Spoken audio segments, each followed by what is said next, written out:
बिस्मिल्लाहिर्रहमानिर्रहीम। लाखों करोड़ों दुरूदो सलाम मोहम्मद मुस्तफ़ा सल्लल्लाहु अलैहि वसल्लम और आले मोहम्मद पर। मैं हूँ उमर दराज गोंदल। पहली खबर ये है कि इस्लामाबाद के अंदर जो वाक़या पेश आया, उस वाक़े के बाद जो फुटेजेस सामने आ रही हैं, अब कहा तो ये जा रहा है कि तमाम कैदियों को दोबारा गिरफ्तार कर लिया गया है और एमपीए के बेटे को भी गिरफ्तार कर लिया गया है। लेकिन जो फुटेजेस आई हैं और जो क्राइम रिपोर्टर्स इस्लामाबाद से हैं, जमान मुगल एबीएन न्यूज़ से वाबस्ता हैं, वो जो बात कर रहे थे, दीगर जो लोग बात कर रहे हैं, वो कुछ और हकायक की बात कर रहे हैं। गो कि हुकूमत की जानिब से प्रेस कॉन्फ्रेंस हुई है जिसमें अता तारड़ साहब ये कहते हैं कि जनाब ये तो एक और 9 मई है और 9 मई को सजाएं हुई होती तो इनको ये जुर्रत ना होती, तो वो एक और सजा देने के लिए। अब मसला ये है कि पाकिस्तान में हर चीज़ को 9 मई से जोड़ दिया जाता है। मैं चले बाकी तो नहीं, उस मौके पर मौजूद नहीं था, लेकिन मैंने एक बात देखी है, अगर उन फुटेजेस को बगौर देखा जाए तो वो तमाम फुटेजेस के हवाले से उनमें जो तमाम अफराद हैं वो नकाबपोश हैं। एक बात, अब आपको नकाब पहनने की क्या जरूरत थी। नंबर 2, नकाब के अलावा बाकायदा एहतमाम के साथ फुटेज भी बनाई गई है। यानी जब ये कहा गया कि गाड़ियां आएंगी तो पहले ही, हालांकि जिस बंदे ने वारदात करनी होती है या इस किस्म का काम करता है तो उसके करीब भी कोई उसकी फुटेज बनाने की कोशिश करे तो क्रिमिनल तो उसको फायर मार देगा, वो तो ख्याल ही नहीं करेगा। तो ये एहतमाम के साथ हो रही थी, शायद किसी मकसद के लिए फुटेज इस्तेमाल होनी थी कि देखे तो कि तहरीक इंसाफ ने क्या कर दिया।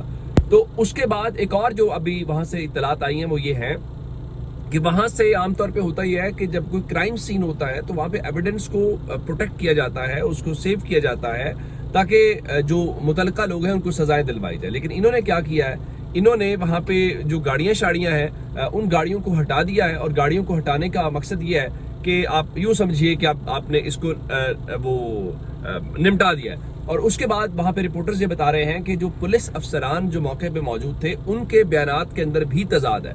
तो लग ये रहा है कि तहरीक इंसाफ के खिलाफ जैसे कोई माहौल मुबैना तौर पर ज़ाहिर है, ये अब स्पेकुलेशन ही कहा जा सकता है या किया जा सकता है, लेकिन तहरीक इंसाफ वाले अब लगता है कि हाथ नहीं आएंगे। अब हर बार वो 9 मई के चक्कर में नहीं पकड़े जाएंगे, अब वो सियाने भी हो गए हैं। और मसला ये है कि अब अगर एक चीज़ कवर भी की जाए तो कहीं ना कहीं से कोई फुटेज चीज़ें आ जाती हैं, तो वो भी मुख्तलिफ फुटेज सामने लेके आ रहे हैं जिससे मामला थोड़ा सा और है। तो लगता ही है कि इस्लामाबाद में किसी से ब्लंडर ज़रूर हुआ है, और जब ब्लंडर होता है तो फिर आपको पता है कि उसका कोई ना कोई क्या कहना चाहिए कि जरिया हमें देखने को मिलता है।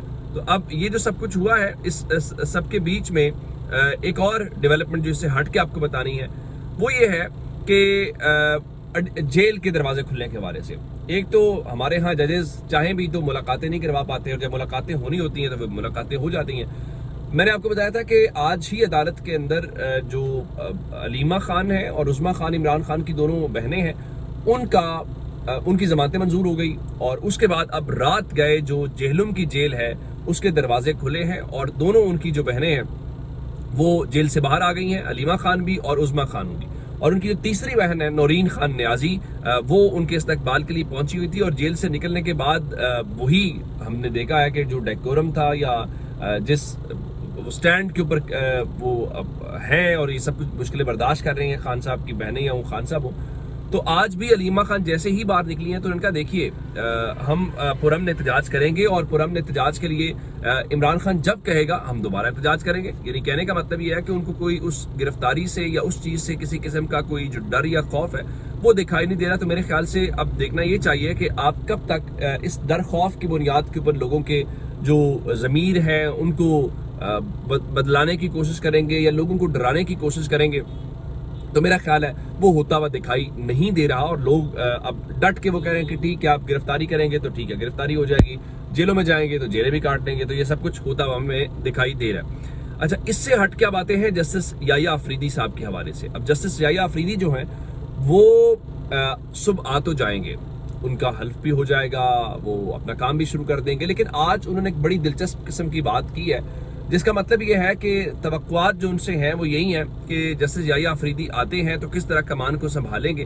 उनका देखिए, जो पाकिस्तान के शहरी हैं उनके लिए कानून की हुक्मरानी कायम होगी, रूल ऑफ लॉ। अगर तो रूल ऑफ लॉ पाकिस्तान में आ जाए तो मैं ये समझता हूँ कि पाकिस्तान के बहुत सारे जो मसले हैं वो खुद ब खुद हल हो जाए। दूसरा, उन्होंने कहा कि जो इख्तियारात की तकसीम का उसूल है, यानी जिसको आप कहते हैं कि ट्राइकॉटमी ऑफ पावर, जिसमें तीनों जो शाखें हैं, जिसमें पार्लियामान होती है, जिसमें एग्जीक्यूटिव होती है, जिसमें जुडिशरी होती है, वो अपने अपने डोमेन में काम करेंगे। और एक और उन्होंने लाइन बोली कि अदालत की अजमत को सख्ती से यकीनी बनाया जाएगा, जिसका मतलब यह है कि हमने देखा کہ تھوڑا عرصہ پہلے جو بے توقیر ہوئی پاکستان کی سپریم کورٹ جب اس نے فیصلے دیے، اور حالیہ بھی فیصلہ اس کا ایک منتظر ہے اور فیصلہ مخصوص سیٹوں کے متعلق ہے.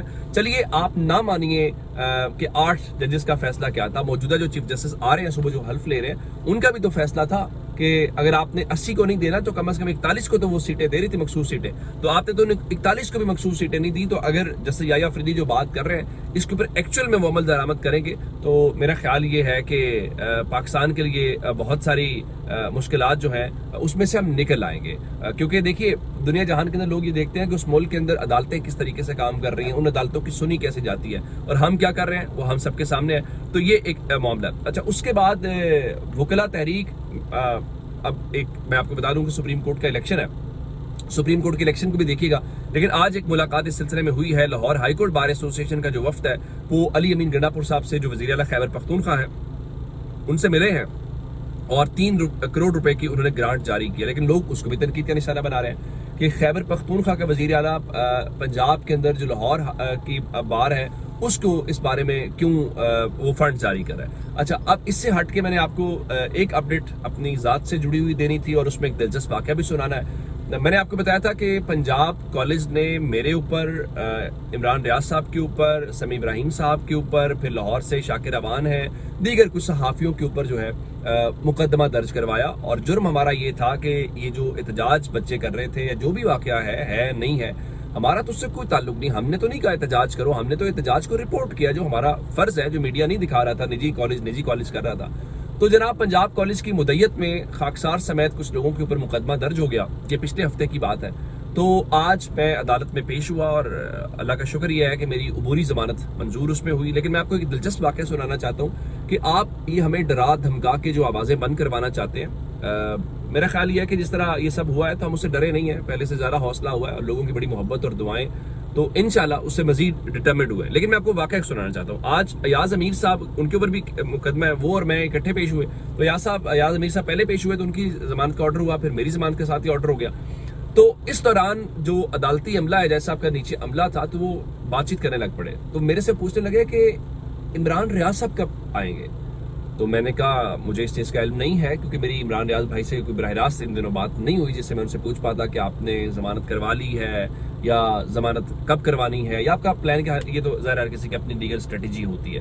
تو میں نے ان کو کہا جی مجھے اندازہ نہیں ہے. تو ان کا آپ ان کو کہیں نا کہ وہ آ کے ضمانت کروائیں، وہ بھی پیش ہو جائیں. میں آپ کو بتانا یہ چاہ رہا ہوں کہ آپ جن آوازوں کو بند کروانا چاہتے ہیں، لوگ ان کے بارے میں کس طرح کا تاثر رکھتے ہیں، ان کو دیکھنا چاہتے ہیں، ان کو سننا چاہتے ہیں. وہ جو تجسس تھا وہ جیسا صاحب کے حوالے سے وہ ایک بالکل الگ چیز تھی. اچھا میں اس پہ اب کچھ شکریہ ضرور ادا کرنا چاہتا ہوں. پچھلے کچھ 7, 8, 10 دن بڑے مشکل دن تھے، ظاہر ہے کہ وہ کہتے ہیں در بدر ہونا پڑا یا چیزوں سے ہٹ کے. تو خاص کر جو میرے لیگل ٹیم کے لوگ ہیں اس میں رانا وزیر علی خان جو ہیں انہوں نے بڑے اچھے طریقے سے اس پورے معاملے کو پرسو کیا اور بڑی اچھی لیگل ایڈوائس بھی دی اور ڈرافٹنگ کے حوالے سے. پھر دانش صاحب جو ہیں اور حمزہ بوٹر صاحب جو ہیں اور دیگر جو ہمارے دوست ہیں ان سب کا شکریہ بھی. اور انہوں نے بڑی شفقت سے، تو انشاءاللہ میرٹ پہ کیس لڑیں گے، کیس لڑ کے جو ہے وہ اس میں سے ایکویٹل لیں گے. کوئی غلط نہیں کیا، صحافت جرم نہیں ہے اور صحافت کی سچ بولنے کی قیمت ہوتی ہے. اگر ہمیں وہ ادا کرنی پڑی تو ہم بھی انشاءاللہ ادا کریں گے. اپنا بہت سارا خیال رکھیے گا. خدا حافظ.